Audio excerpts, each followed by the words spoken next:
Alright guys, so forgive me, I had this whole chop and prop video planned today and I only just worked out now that I'm editing the video over there on the table that the audio for the first two clips that I took didn't work. So for the first 7 minutes I'm going to do a voiceover of what I was doing and then the audio comes back in the video afterwards. So apologies for that, I'm a dingbat. So today I wanted to do a little chop and prop hangout where I chopped up my Monstera adansonii monkey mask, and I also got some stuff out of some prop boxes that I've got in order to pot them up. So you can see behind me here, that is the adansonii monkey mask, and it's kind of come out of the shelf there and it's been trailing, but it's just a single vine, so I've wanted to chop it up for a while now. We're about to move house, so I thought I might just chop this up into a bunch of different single node with a leaf cuttings, and we will pot them up into a single pot once they've rooted and see how they go. So here's the plant in front of me now. You can see, sorry about the fungus gnat sticky trap. I've had that there for about a month, so it is definitely full and time for a changeover, and I've just ordered some actually. Anyway, so here I think what I was talking about was the fact that some of these leaves are starting to yellow off, but it's sort of halfway up the vine. The ones at the base seem to be fine, and the ones at the end of the vine seem to be fine, so I'm not really sure why some of them have yellowed. I was also planning to cut the vine off at the base of the plant where the last node's roots were going into the soil, which is what I'm about to do here. So I'm using razor blades. I like doing this because it gives a really clean cut when you are propagating, and they tend to not rot as easily when the cut's really clean like that. I think they just sort of callus over really easily, and yeah, you don't get a lot of infection. There's not a lot of damaged cells at the end there. So here's the vine that I've got, and I think there's probably about 15 or so nodes here along this vine. A bunch of them don't have leaves because they had died and fallen off, and most of them though do. Alright, so I pretty much just go through and chop up everything here. I was chatting a whole bunch about the different types of blades you can use when propagating. Razor blades are probably the best because they give you the sharpest cut, but you can use secateurs or shears if you want also. Otherwise you can use scissors, but scissors tend to do the most damage I've found when propagating, so I tend to avoid using them with anything that I'm really fond of. Whereas, yeah, if it's a plant you don't really care too much about, you can probably just use scissors just fine, you know, especially if they're sharper scissors, not the blunt type that I seem to have around the house. So I'm just going to speed through this, but yeah, I've chopped everything up. Now I'm going to show you what I normally do with cuttings. I take them and dip them into Growth Technology Clone X, so it can be any of these cloning gels that you want, but effectively what's in the cloning gels is just some hormones that tell the plant to start producing roots effectively. I think it's high in, I'm not sure if it's auxin or the other hormone. Let's see, I'll have a quick squiz online. Yeah, so it is auxin. Auxin is a well-characterized hormone that influences many plant developmental processes and acts as a positive regulator of root hair development. So that is from academic.oup.com. It's auxin that you're wanting a high concentration of around the roots in order to promote root growth. So I assume that's what's in most of these cloning gels. So anyway, I dip the nodes into the cloning gel as best I can and then pop them straight into the water. I found that the cloning gel kind of sticks to the cutting, the node around the cutting pretty well, but it also kind of slowly dissolves off into the water. So I'm sure it probably doesn't matter either way. You're going to have water with the gel dissolved into it, and it's just going to up the concentration of the auxin in the water anyway. So yeah, so I effectively just chuck all of these different cuttings into a single jar with water. You want to do this so that the concentration of hormones is as high as possible with the lowest concentration possible, or the lowest volume possible of water, so that that concentration is as high as possible. I do this and then I typically chuck it onto a heat mat at the moment, at least because we're in winter, so that the water warms up to about 21, 22 degrees, and again just increases the metabolism of the plant, of the different cells in the plant there, and will increase the rate of growth. So I think we had 3 wet sticks left over from that chopping up, and I brought over here a little perlite prop box that I've got that I've been trying out, and thought I would put these wet sticks into this prop box. Now inside the prop box we have, I think it was Cebu blue cuttings there, and we also have some Monstera dubia cuttings and string of turtles. And look at those roots down the bottom. It looks like the Cebu blues have gone nuts. They probably need to be potted up soon too. But yeah, let me know what you guys have been using. Have you been using prop boxes with perlite or with moss? What have you found has worked well for you? Again, with these wet sticks, I'm just dipping them into the clone gel and then placing them down into the perlite with the root side sort of facing down and the shoot side facing up. And the container here is just a Chinese food container. I'm actually kind of impressed how well it's held onto the water. It doesn't have like a rubber seal around the edges or anything, but it's obviously sealing well enough that the water isn't escaping too quickly and the humidity is staying really high inside the box, because I've only sprayed it a few times since I first set it up, maybe 2 or 3 months ago.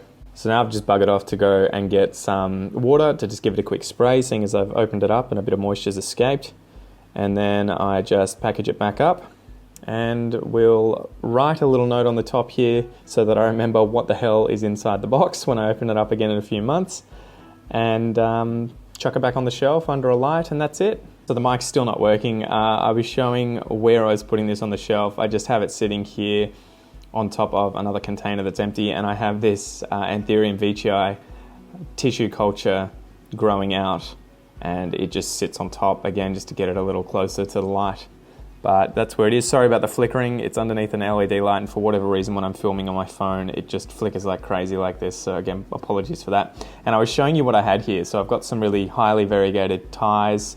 There's a painted lady at the back there. This is a Philodendron adabapoensis. That's a Monstera esqueleto, an Alocasia black velvet, and then just another adansonii. I think this is laniata cutting that I have. Oh, and there's an epipremnum, a variegated epipremnum pinnatum there too. Before we continue though, I realized the kitchen was an absolute mess and that I needed to do some chores. So I cleaned everything up and gave you a look at that as well.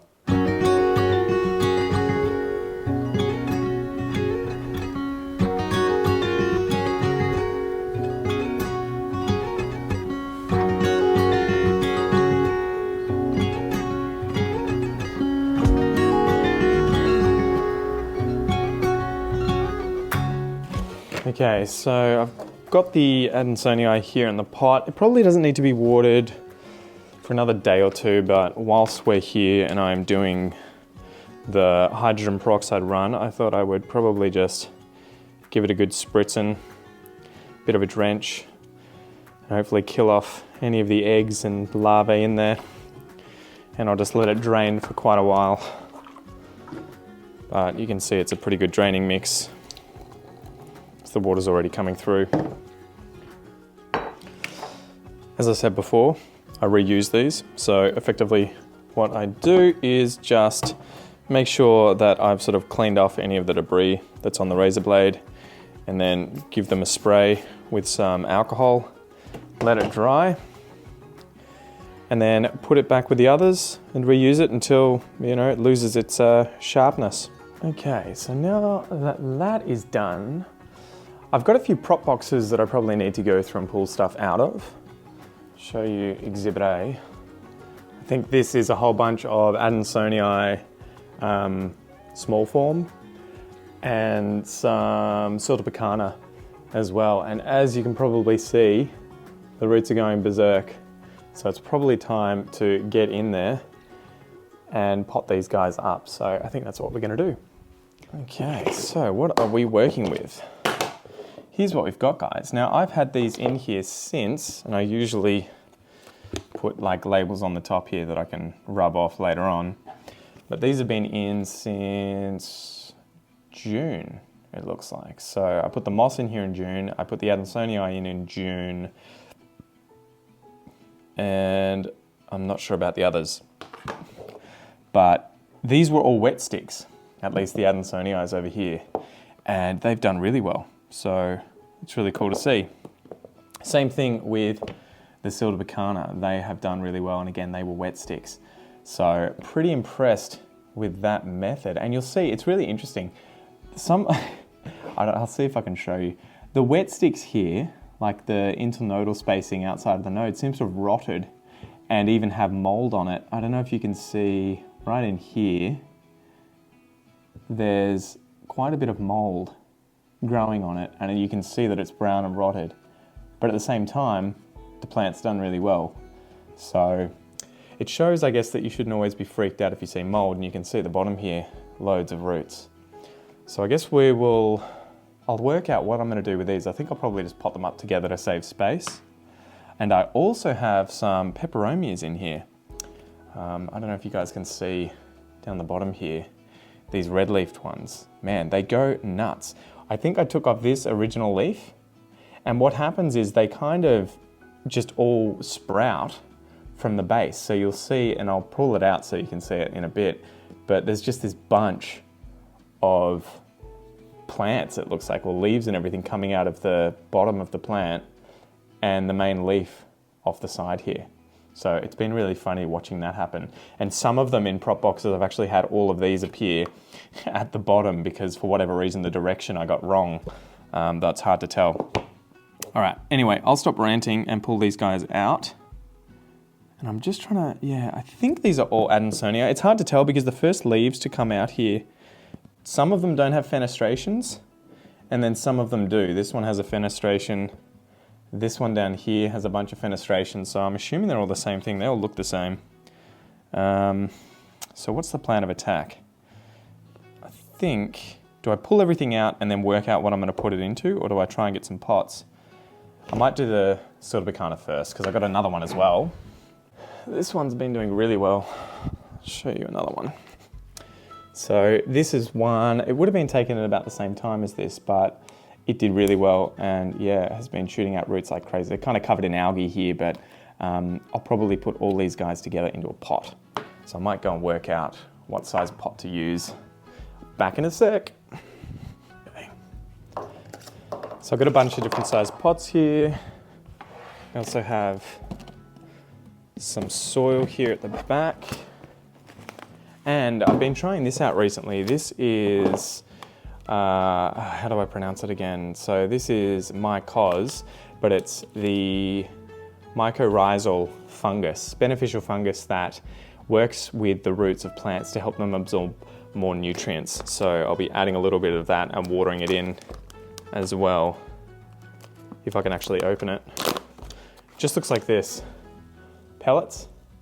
And it has the instructions on the back of how much to use and in what mediums. Okay, so I guess we'll do the siltepecana first. Let's pull these guys out. Now, I think this one has gone nuts. Let's have a look. Yeah, look at that.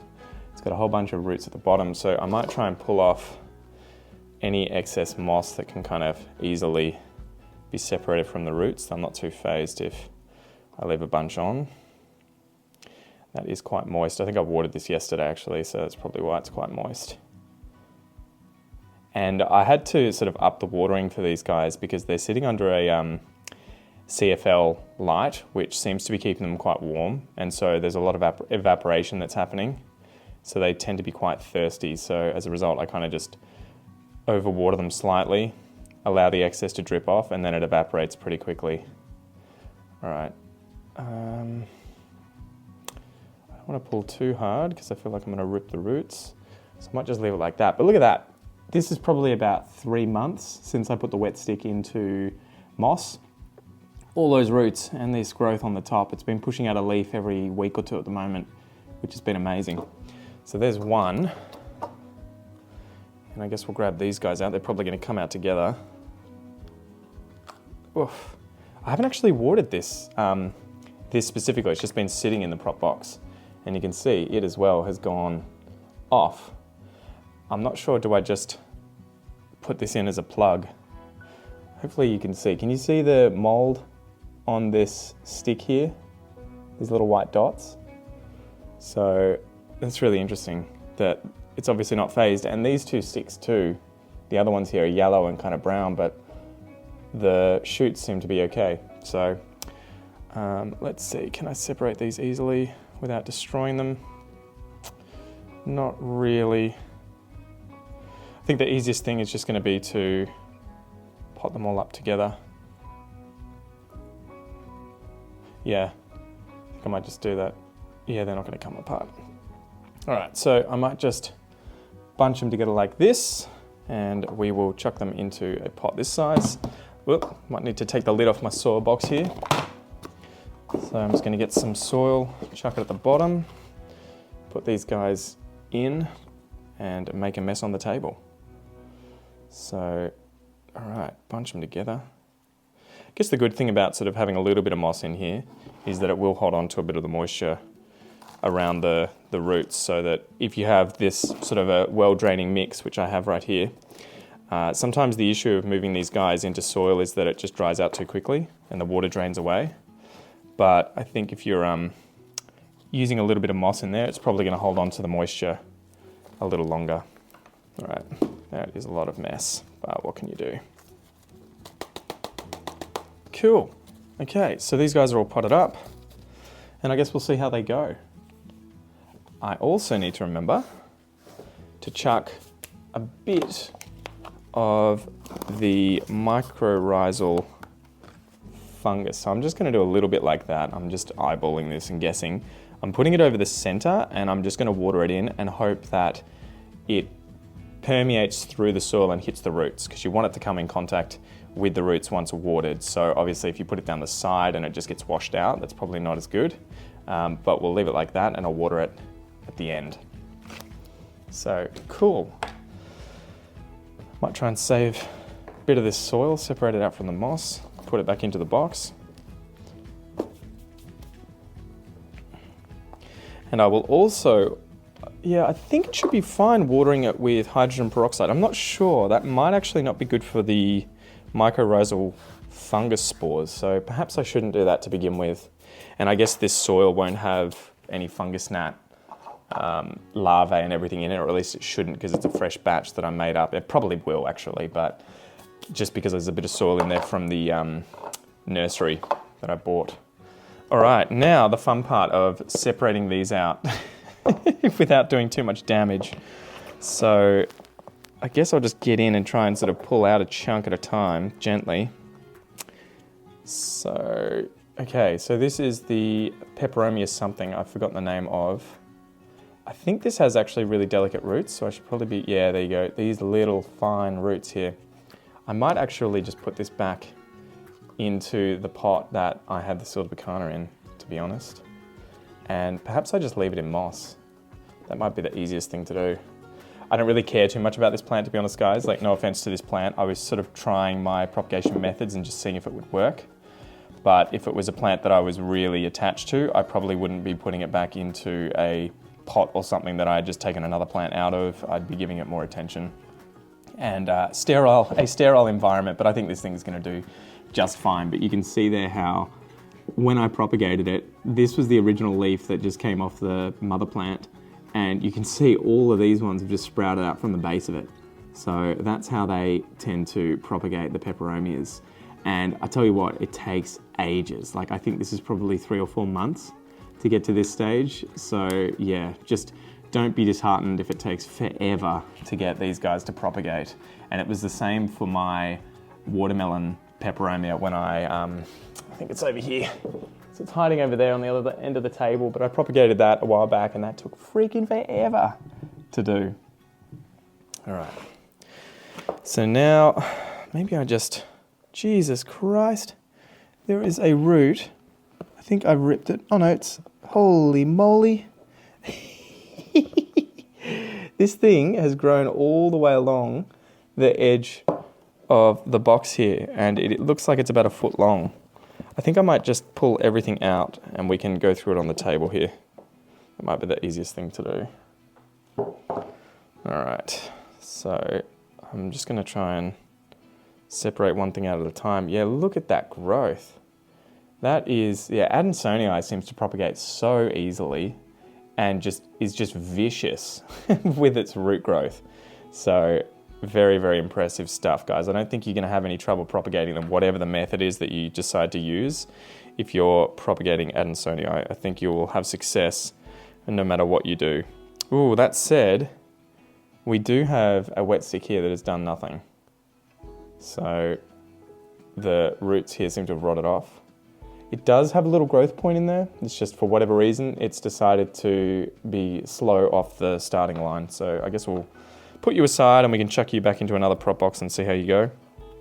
All right, let's keep going. Trying to separate this stuff out without breaking roots, although it is not easy. They are definitely intertwined, intertangled. All right, another one. Just gonna see if I can get as much moss off as possible without doing any damage.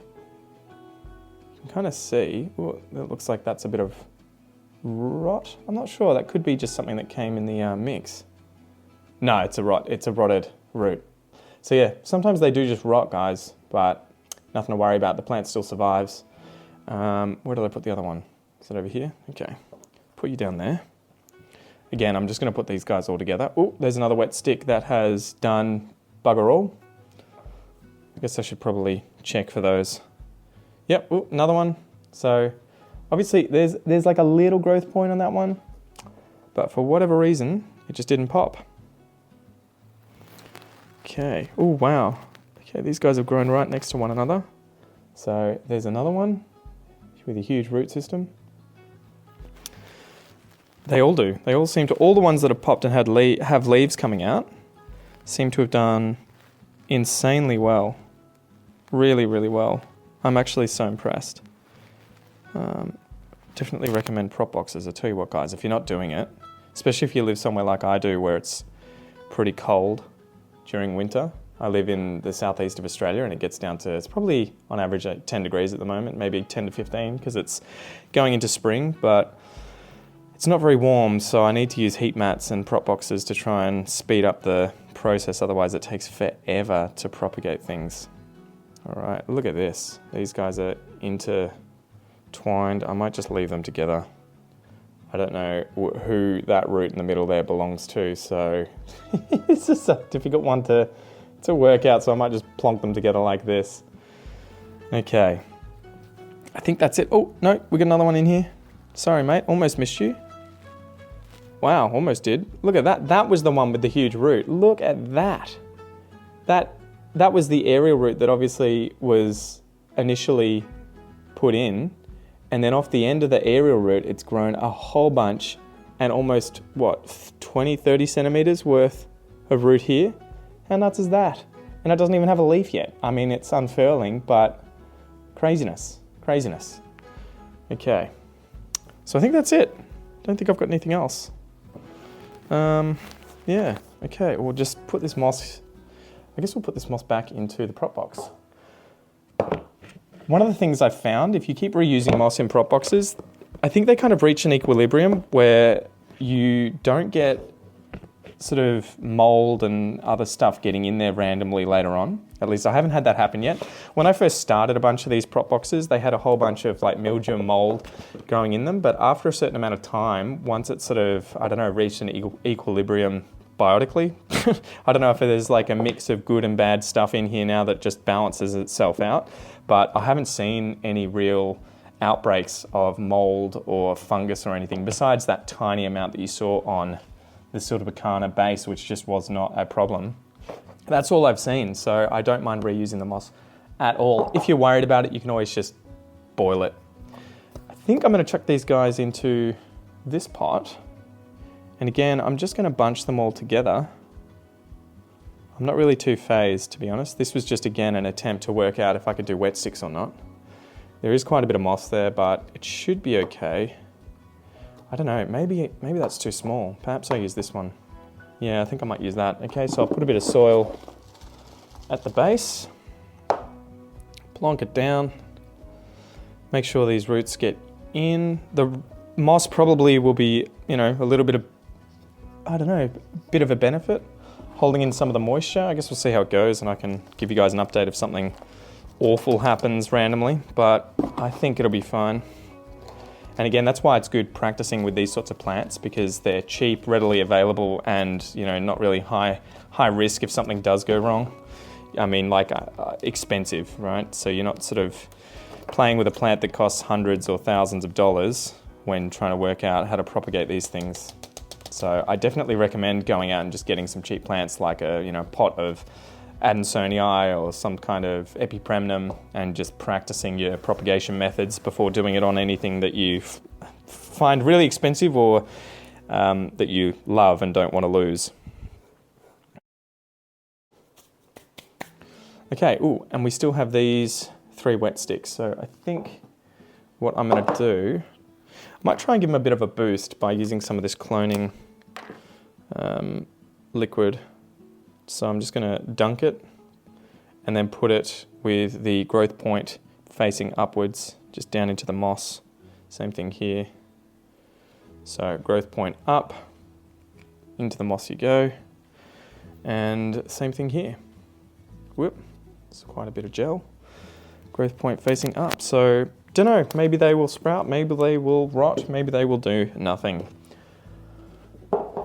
Okay, what am I doing with this moss? Back in there.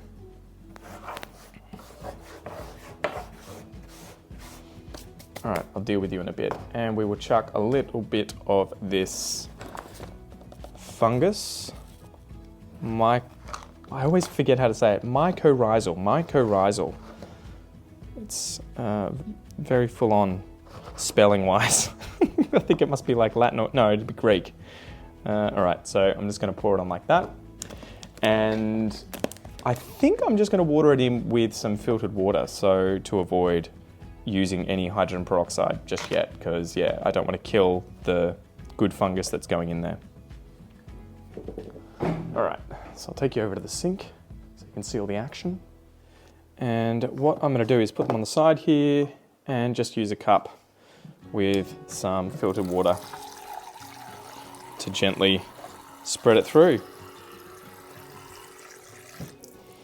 All right, so wow, as soon as the water hits the powder, this sort of dust cloud flicked up. I don't know if you would be able to see that. I'll see if I can get it for the second one, but that was actually really kind of cool. All right, I'm gonna see if I can show you this. See if the dust pops up again. Watch this. All right, see if I can get this lined up. See if you can see any dust. Yeah, it did it again. How cool is that? Just must be all the spores or powder that's in there, I guess. All right, so I'm just gonna let these guys drain and then put them somewhere to give them a bit of light, and hopefully they will take off.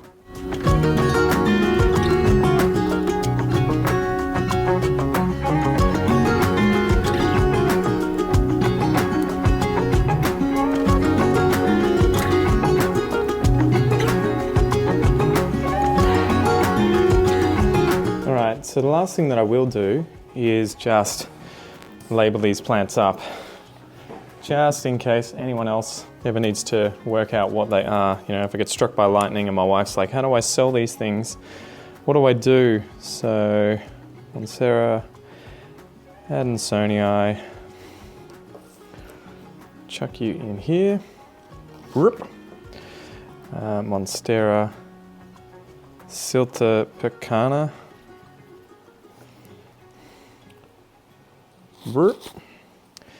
and Monstera, adansonii again, monkey mask.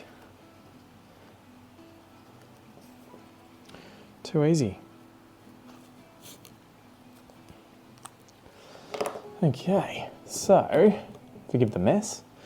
This one is going to go all the way back to its home on the shelf here for now, where it is getting very little light. And hopefully it sprouts out some new growth. I guess we'll see how it goes. I'll arrange these books a little better. Might help also if I open this up a little bit to let a bit of daylight in. There we go. And these guys, let me just clean up a little bit here. I think I'm going to chuck these guys. I'm going to move the chairs out of your way so that you can see, onto my little sort of seedling shelf over here. Probably don't need the trays actually if I'm doing that. So one there, and I might put the other one here. It's got a whole bunch of different stuff in here that's just small plants. But they're easier to keep an eye on when you keep them together like that. Almost forgot you, peperomia.